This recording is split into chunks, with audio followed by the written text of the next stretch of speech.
The river had stopped singing the day Henry Dalton buried his wife. And though the water still ran past his cabin in the valley of White Elk Ridge, it did so in silence, as if mourning alongside him, as if it too had nothing more to say.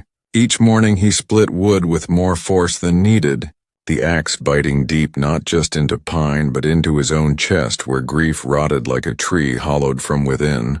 And each night he cooked enough for two and left half untouched, cold and untouched like the far side of their bed where no one breathed anymore.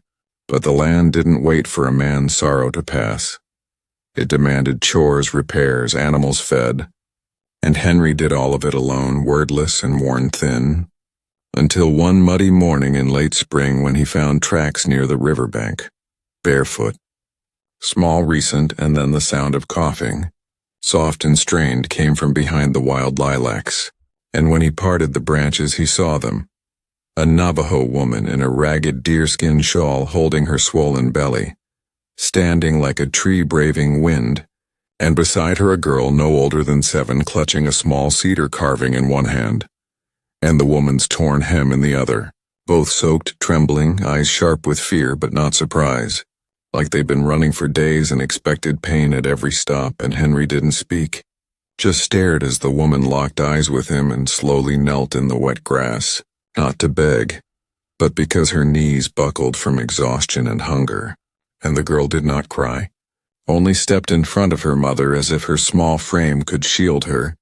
And Henry, unsure if his heart was breaking again or beating for the first time in months, offered his hand, not for show, not for pride, but because it felt like the only thing he could do that wouldn't make him feel more useless.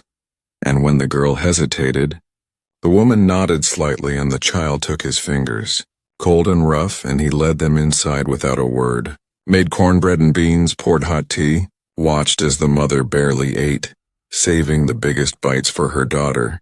And when the girl finally smiled, just a flicker, he felt something in his ribs shift like old hinges groaning open, and he learned their names. The woman was Atsa, the girl Tali, and their husband and father had died in a logging camp accident 6 months back, buried under timber. And since then the white foreman had offered Atsa shelter in exchange for things no woman should have to trade. And when she refused, they were turned out into a world that still viewed their people as shadows, not souls wandering for weeks from place to place, dodging threats and hunger until the river brought them here, to Henry's cabin, where the wind paused and the silence cracked open. And though he said little, Henry fixed them a bed in the loft, gave Atsa clean clothes that had once belonged to his wife, and when she returned them washed and mended days later.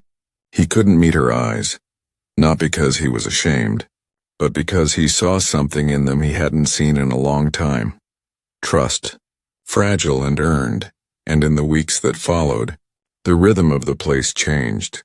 Tali fed the hens at dawn, her laughter returning in chirps, and Atsa stitched curtains for the kitchen, ground herbs from the hill for Henry's worn hands, her belly growing heavier with each sunrise.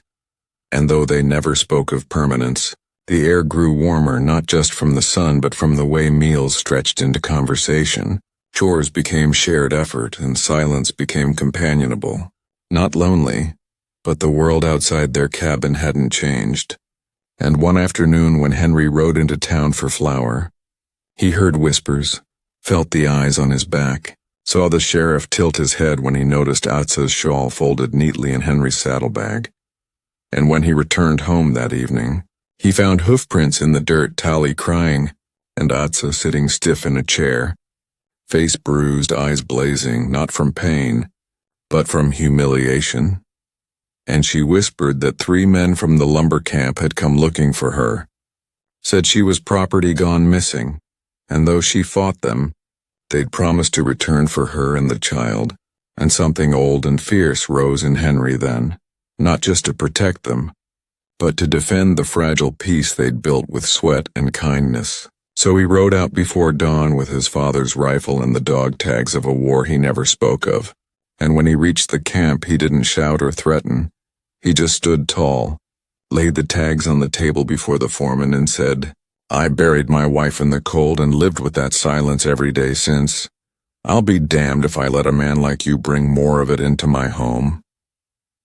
And something in his voice made even the hungriest fists pause, and the foreman, seeing the iron in Henry's stance and the steel in his eyes, spat on the floor but backed down, knowing a man with nothing to lose was a storm no one wanted.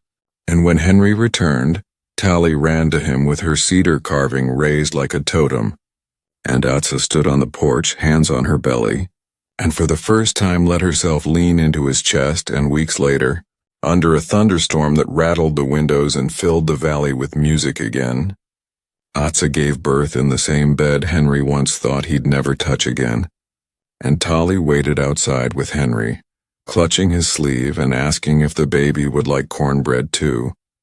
And when the cries came strong and loud, something uncurled in Henry, a part of him that had gone quiet when his wife's heart stopped, now humming again as if answering a call, and they named the child Nina after Atsa's grandmother, and Henry built a new cradle from pine and wildflower carvings, and when the town gossips tried to shame him, he held his head higher, walked beside Atsa with her hand in his and Tally's little fist gripping his coat, not because he owed anyone an explanation, but because what he'd found in their quiet family meant more than any stranger's scorn. And seasons turned like pages with Nina crawling by the hearth and Tally learning to ride the smallest mare, and Atsa weaving stories into every quilt she made. And Henry never stopped mourning, but he stopped doing it alone. And the river sang again, not loudly but clearly, as if it too had remembered that love doesn't replace grief. It grows beside it, like roots gripping deep into earth that once cracked from sorrow, now full of life. And though Henry never called himself their savior, and Atsa never called him her husband, the truth lived in the way she set a second cup beside his every night, the way Tally called him Papa when no one else was listening, and the way Nina, years later, traced her fingers along the old cedar carving Tally had once carried like armor, and whispered, "He made this safe." And the wind outside the cabin carried that truth through the trees, through the valley, through the long blue dusk that held them all.